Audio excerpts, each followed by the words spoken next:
주진우 라이브.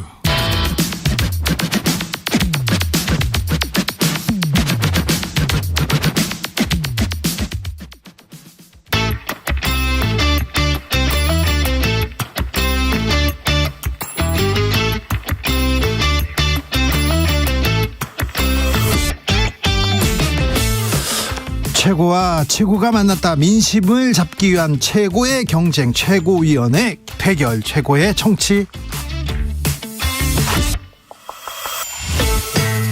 자, 여야 최고위원 두 분 모십니다. 국민의힘 김병민 최고위원. 네, 안녕하세요. 반갑습니다. 더불어민주당 장경태 최고위원은 오고 있습니다. 네, 오고 있습니다. 이분. 네. 자, 최고위원들의 코너답게 목소리 높이지 않고 서로의 의견을 존중하면서 이렇게 최고위원 대결 해보겠습니다. 김병민 최고위원. 네. 선거는 어떻게 치르셨어요? 네, 전당대회 주진우 라이브가 열심히 성원해 주신 만큼 또 좋은 결과를 냈고요. 네. 최고의 대결인데 오늘 한 최고위원님이 조금 늦는 바람에 네. 예, 조금 뒤에 좋은 대결 펼치겠습니다. 알겠습니다. 자, 근데 한일 정상회담 이후에 국민들이 자존심 상해요. 이거 굴욕적이에요. 이런 원성이 있다는 건 아시죠? 일부 이제 국민들께서 지켜보시기에 다소 좀 아쉬운 점이 있다. 특히 과거사에 관한 일본의 대응에 대한 측면에서의 아쉬움을 주시는 걸로 알고 있습니다. 네. 이번 한일 정상회담을 통해서 양 정상 간에 그동안 굉장히 악화됐던 한일 관계 신뢰 회복이라는 첫걸음을 뗐기 때문에 그다음부터 이제 셔틀 외교도 복원되고 그리고 G7 정상회의에 윤 대통령 초청되고 이런 일련의 과정들을 거치면서 하나씩 문제를 더 풀어갈 거라 생각하고요. 제가 조금 아쉬운 점 하나는 국민들께서는 여러 가지 다양한 의견을 주실 수는 있을 텐데 이 제1야당 국가의 국익을 위해서 함께 노력해야 될 민주당이 원색적인 비난을 쏟아내는 것 이런 부분은 좀 지양해야 되지 않을까 싶습니다. 아니, 원색적인 비난해야지 흑색적인 비난을 합니까? 아니, 그런데 말입니다. 네. 좀 주고 받아와야 될 거 아닙니까? 아니, 한일 정상회담을 했는데 네. 기시다 잘한다 일본에서는 막 박수치고요. 예. 이제 기시다 총리가 얼마나 부담이 되겠습니까? 지금 이 상황 속에서 만약 대한민국과의 이 한일 관계가 만약 후퇴되는 상황으로 오게 된다면 네. 기시다 총리도 여기서 이제 완전히 무너지게 되는 정치적 상황에 놓이게 되겠죠. 여기에 한일 간의 관계 복원, 미래지향적 관계로 나아가기 위한 일들이 이제 순차적으로 열리게 돼 있다 생각하는데요. 네. 앞서 설명드린 것처럼 12년 만에 셔틀 외교가 복원이 됐습니다. 그리고 안보적인 측면에서 지소미아 이제 완전 정상화가 됐고요. 이런 셔틀 외교 복원으로 양국 간의 관계를 더 미래지향적으로 끌어당기기 위해 중요한 일들을 하나둘씩 추가적인 성과를 내야 된다 보고 가장 아쉬운 점들이 이제 과거에 있었던 강제징용 문제에 관련된 네. 또 일본의 과거사 인식 아닙니까?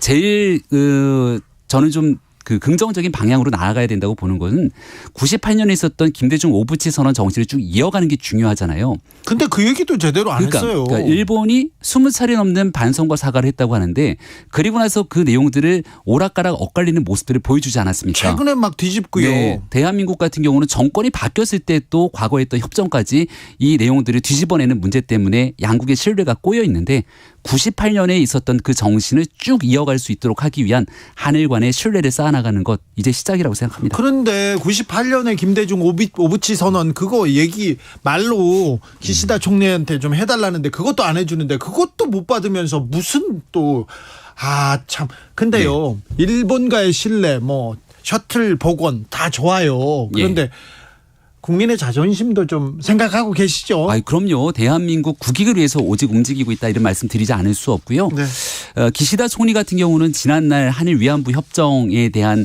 본인이 당사자 아닙니까? 근데 협상의 당사자로 나서서 거기에 대한 사과와 반성을 기시다 총리가 직접 얘기를 하기도 했는데 그 뒤로 정권이 바뀌고 난 뒤에 그 회담에 나왔던 내용들이 다 뒤집어지게 되니 아마 기시다 총리도 갖고 있는 정치적 부담감이 있었을 겁니다. 네. 이제 여기에 대한 신뢰를 쌓아서 하나둘씩 미래지향적인 관계로 나아가다 보면 여기에 대해서 더 적극적인 조치들이 이어질 거라 생각합니다. 장경태 최고위원도 오셨습니다. 네, 안녕하세요. 장경태입니다. 오래 기다렸습니다. 잠깐 계세요. 잠깐 계세요. 네, 본회의 때문에 저희들. 민주당 이재명 대표 어제 기소됐습니다. 성남FC 후원금 의혹 그리고 대장동 관련된 내용인데요.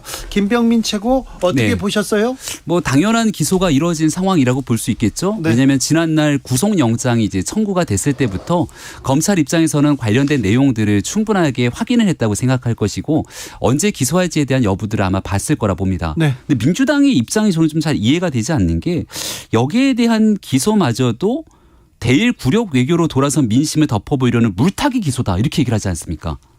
근데 예전에 이재명 대표가 했던 말을 보면 수사 받을 때마다 답정 기소란 얘기를 해요. 예. 기소가 다 정해놓고 하는 것 아니냐. 네. 근데 지금 와서 기소가 되고 나니까 이 한일 문제를 끌어내면서 이것 물타기 하려고 기소한다. 그러니까 본인에게 제기되고 있는 혐의 그리고 기소에 관한 일들을 결과적으로 윤석열 정부의 한일 정상회담까지 끌어내서 물타기하는 시도들은 좀 하지 않았으면 좋겠다 싶습니다. 장경태 최고위원 덕담은 조금 이따가 하고 이거부터 답변해야 되겠네. 네. 아니 뭐 답정 수사, 답정 기소 이제는 검찰의 시간이 끝났다고 봅니다. 그동안은 뭐 여러 가지 피의 사실 공표하면서 무분별한 의혹만 제기하면서 증거와 근거도 없이 전언만으로 여러 가지 언론 플레이를 해왔는데요. 이제는 재판을 가면 그런 이 불필요한 일, 쓸데없는 일 할 수가 없다. 결국 이 근거와 증거를 가지고 재판을 하셨으면 좋겠고요. 이번에 기소를 하면서 참 신기한 게 그동안 뇌물이라고 주장해왔던 428억이라든지 정치자금 수수 의혹 8억은 쏙 빼셨더라고요. 그러니까 그동안 계속 무분별하게 주장해왔던 의혹들은 다 빠지고 그냥 빈술의 기소장 아니겠습니까? 그렇기 때문에 아니 누가 범죄 수익을 세금을 다 납부하고 범죄 수익을 줍니까? 누가 이렇게 전원을 가지고 8억을 전달할 수 있겠습니까? 어찌됐건 저는 이 기소를 하셨으니까 어차피 뭐 기소했다고 해서 국민들께서 놀라실 분도 없습니다. 답정 기소기 때문에 뭐 결국엔 재판 가서 이 검찰의 정말 치욕적인 날로 아마 기억되지 않을까. 앞으로 치욕적인 재판으로 기대하고 있습니다. 우리 장경태 최고위원님이 이재명 대표 볼 수 있는 날이 많지 않을 것 같아요. 최고위원회보다 법정 갈 날이 더 많지 않을까 이런 생각을 하게 되는데 국민들께서 지켜보시고 있는 그 민심이 상당히 좀 성날 거다라는 생각이 들고요. 말씀 주셨던 428억 저수지에 묻어놓은 것 같다는 그 돈에 관해서는 기소를 안 하겠다는 것이 아니라 관련된 내용들을 보다 면밀히 검토해서 추가적인 기소 여부를 결정하는 것 같습니다. 중요한 건 단군 이래로 한 번도 있어 본 적이 없었던 지방자치단체장의 수천억대 배임 이것만으로도 그리고 100억대가 넘는 제3자 뇌물 등에 대한 이미 차고 넘치는 혐의들이 있기 때문에 여기에 대해서 확실하게 입증 가능한 내용들이 기소한 것으로 알고 있고요. 추가적으로 앞으로도 줄줄이 기소된 내용들이 많이 있으니까 차분히 지켜보면 좋겠습니다. 428억 그리고 나머지 배임 부분은 입증 법률적으로 치열하게 다툴 것이다 이렇게 얘기 나옵니다. 그런데 428억 그리고 남북 경협인가요? 쌍방울 관련된 내용도 있고 검찰에서 또 기소할 것 같고요. 또 다른 내용도 또 수사할 것 같습니다. 1년 6개월 수사하고 더 수사할 것 같은데 그래서 기소를 계속 이렇게 쪼개기로 하면 아까 그 김병민 최고가 말했듯이 재판에 2, 3일 일주일에 2, 3일을 이렇게 끌려다닐 수도 있어요.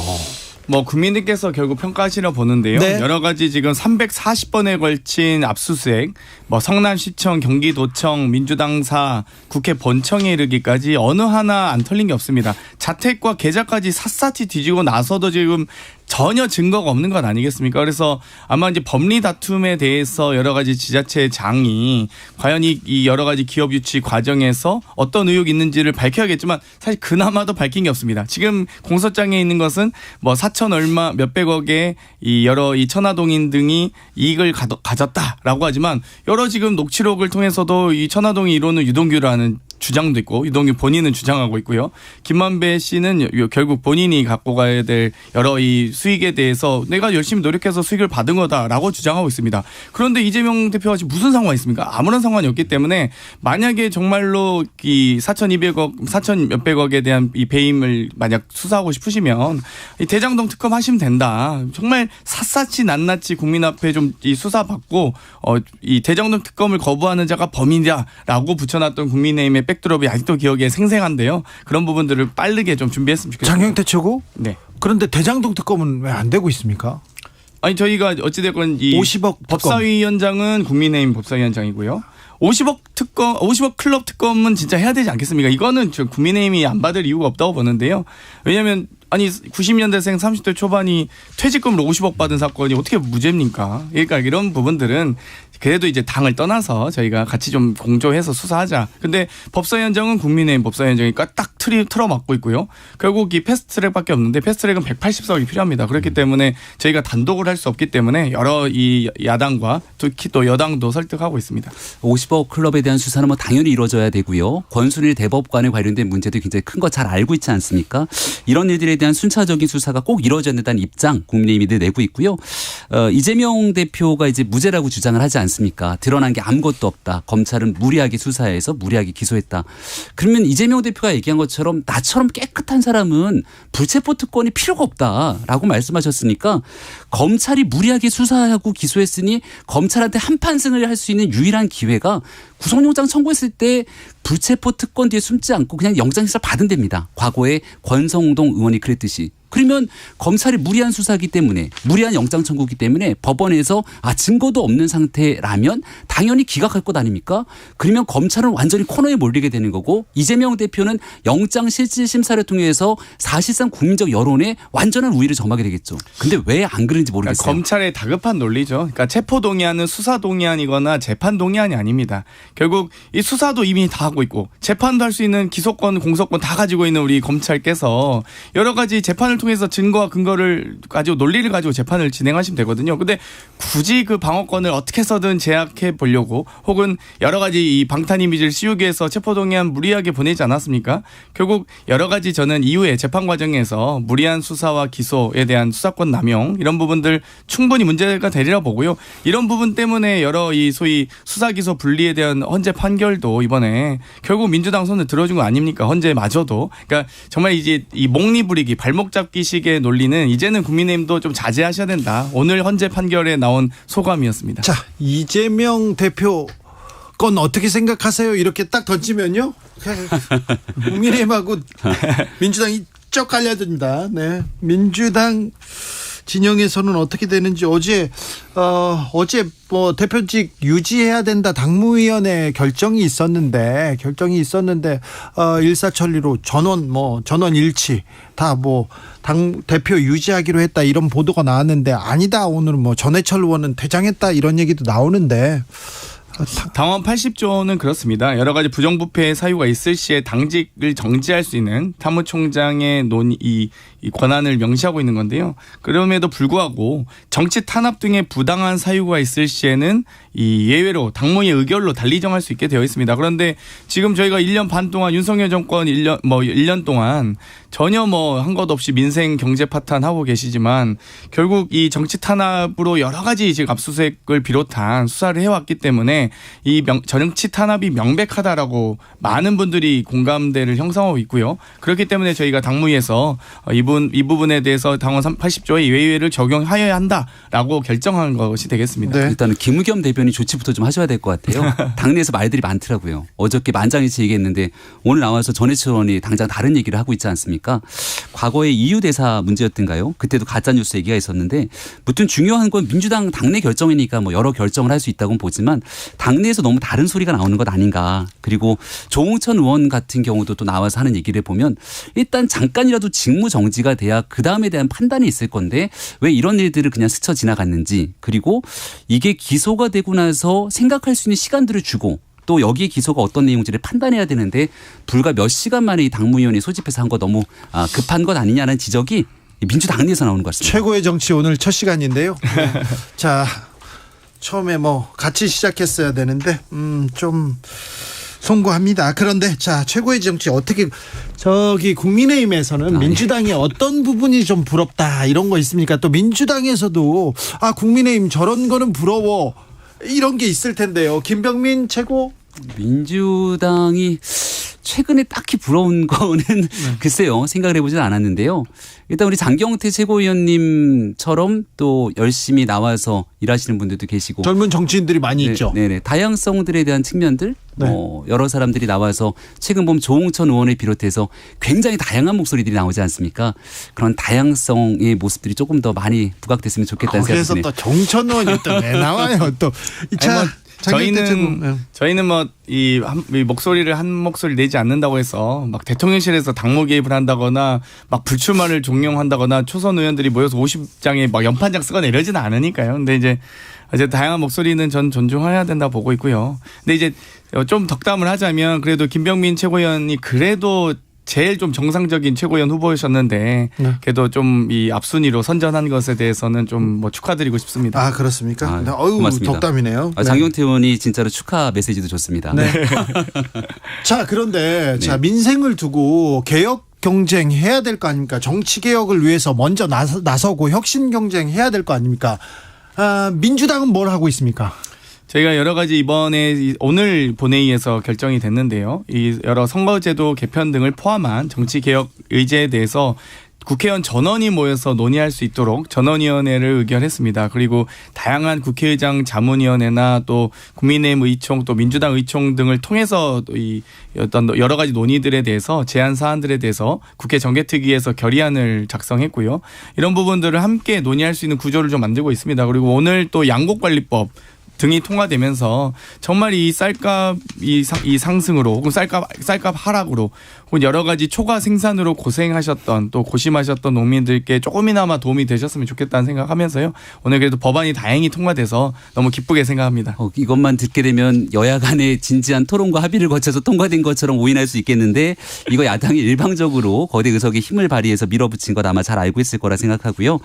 굉장히 대한민국 농업 산업이 처해지는 어려움들을 고민하게 된다면 또 중장기적인 대한민국 농업의 미래까지 확인하면서 끊임없는 치열한 토론이 필요했던 주제이기도 합니다. 근데 이 내용을 지금 오늘 이 야당이 일방적으로 처리시킨 법 때문에 정부가 매년 쌀을 매입하기 위해서 들어가야 되는 돈이 한 1조 원 가량이 든다라는 얘기들이 나오고 이로 인해서 앞으로 쌀에 대한 초과 생산 등 있게 될 문제들에 대한 얘기들까지 쭉 나오는 바 앞으로 대한민국의 민생과 중요 의제에 대해서 정말 진지하게 토론하고 논의하기 위한 생각들이 있다면 제1야당이 그 거대 의석의 힘으로만 밀어붙이는 이런 과정들은 굉장히 좀 지양하고 뒤로 밀어야 될 측면들이 있다는 말씀을 드립니다.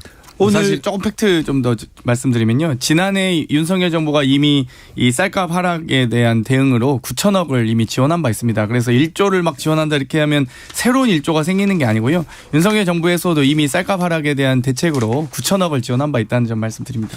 오늘 헌법재판소에서 검수완박법에 대한 판단이 내려졌습니다. 절차는 하자가 있었으나 효력은 유지한다. 이렇게 법무부 검찰의 권한쟁의를 각하했습니다. 그러니까 검수완박법 법안은 유효합니다. 한동훈 법무부 장관은 헌재 결론 공감 어렵다 이렇게 얘기했는데 오늘 헌재 판단 어떻게 보셨습니까? 김병민 최고. 그러니까 법사위의 결정에는 문제가 있는 건데 근데 최종적인 법안 처리는 문제가 없다 이렇게 판단하니까 많은 사람들이 하는 얘기가 과거에 한 연예인이 했던 얘기가 떠올리더라고요. 술을 마셨는데 음주운전을 하지 않았다. 법안 처리 과정에서 법사위에 있었던 이 절차상의 하자가 있었다고 분명히 주장하고 있는 것 아닙니까? 헌법재판관 9명 중에 4명은 전체적인 처음부터 끝까지에 있는 모든 문제들에 대한 문제를 제기했던 것 같은데 한 명의 재판관의 판단에 따라서 이때 저때에 대한 상황들이 좀 바뀌게 된 것 같습니다. 헌법재판소의 인원 구성에 대해서는 결국 정치적인 상황들이 들어가게 돼 있는데 이게 많은 국민들이 볼 때 합리적으로 좀 판단할 수 있는 그런 여지들이 담기지 않은 것 같다는 아쉬움이 일부 있고요. 일단 중요한 것은 과정상의 문제를 지적한 것 아니겠습니까? 지금 민주당이 갖고 있는 거대 의석의 힘으로 절차를 잘 지켜야 되는데 다 아시는 것처럼 민영배 의원의 꼼수 탈당에 관한 문제 지금도 여전히 같은 방식들이 이어가고 있거든요. 우리가 지난날 국회 선진화법을 왜 만들어서 의견이 다를 때 최장 긴 시간 동안 얼마든지 이야기하면서 토론할 수 있는 시간을 주어졌던 선진화법의 취지는 도대체 어디로 간 것인지를 한 번쯤 되돌아봐야 되는 시점이라고 생각합니다.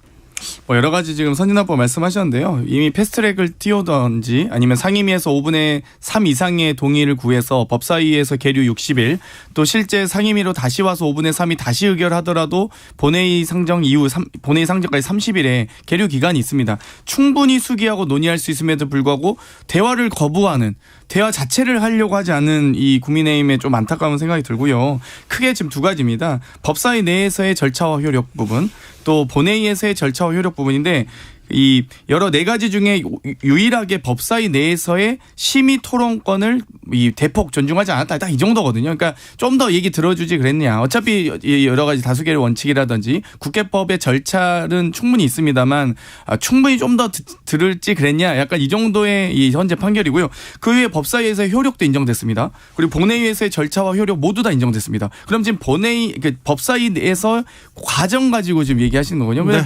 그 부분 법사위 효력은 인정된 거 아닙니까? 현재에서 효력이 더 중요하죠. 효력 판결이 더 중요하죠. 그래서 이 판결을 보고 한동훈 장관의 완패다 이렇게 표현하는 분들이 많습니다. 거듭 말씀드리면 헌법재판관 9명 중에 4명의 재판관이 전체적으로 법사위 그리고 최종적인 본회의 통과의 과정 모든 것들이 문제가 있다는 얘기들이 나왔던 것이기 때문에 네. 이거를 완패라고 얘기할 건 아니라고 생각하고요.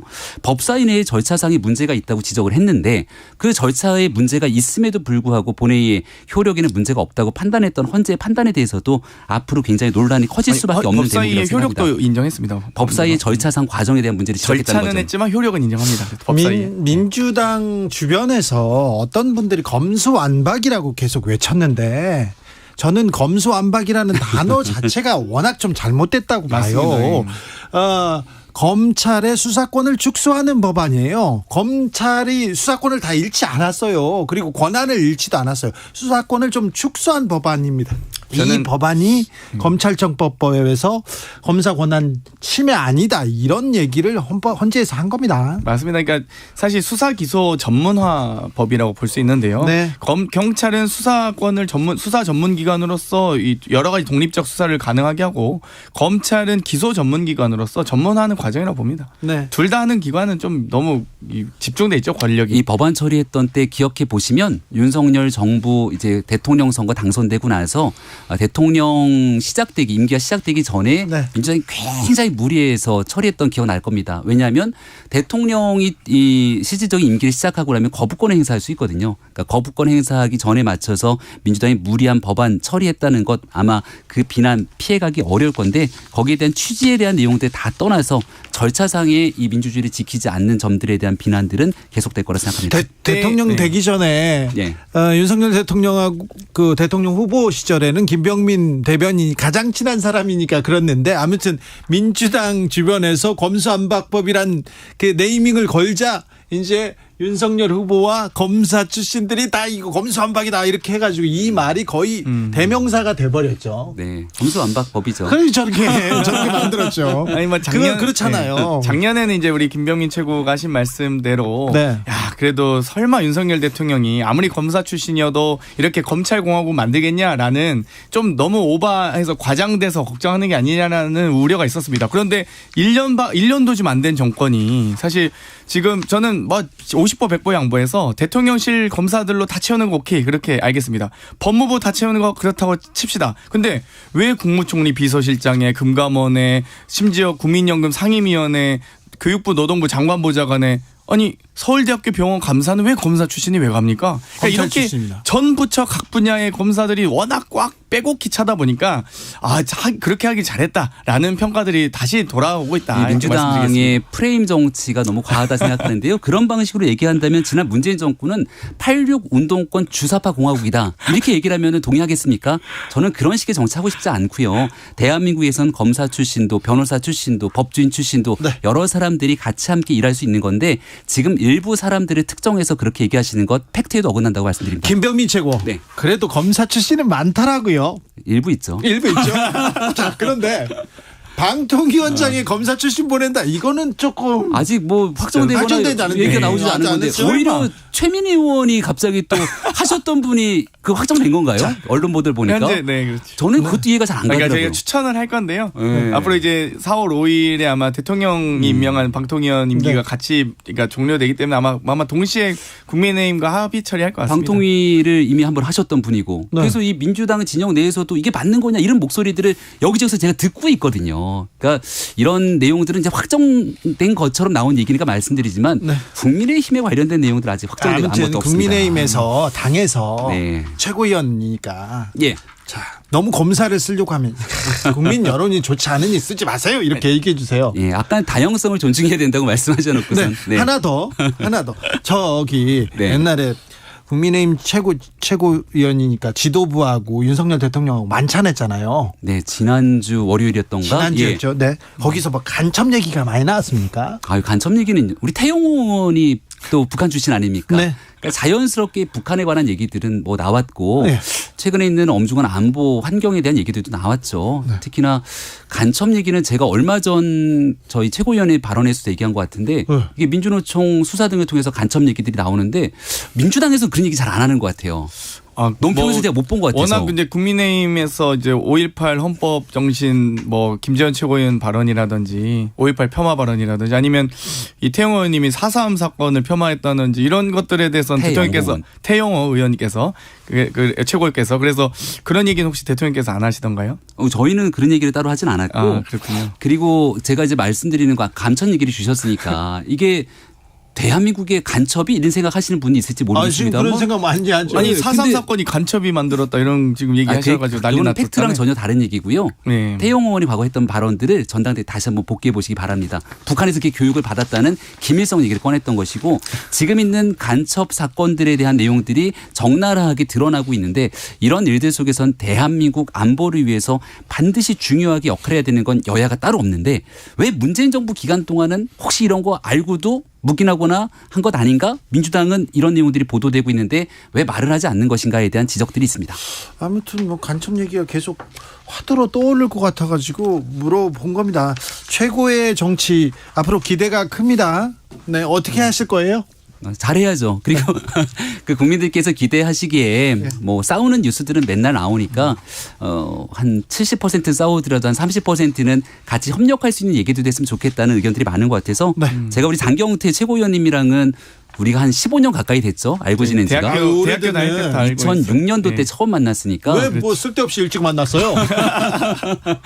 네, 그래서 그 싸울 땐 싸우더라도 같이 협력해서 민생을 위한 정치 잘하겠습니다. 대화는 해야죠. 당연하죠. 네. 그렇죠. 그게 정치죠. 자, 두 최고위원들 최고의 정치 여기서 마무리하겠습니다. 김병민 최고위원, 장경태 최고위원 감사합니다. 고맙습니다. 감사합니다. 나비처럼 날아 벌처럼 쏜다.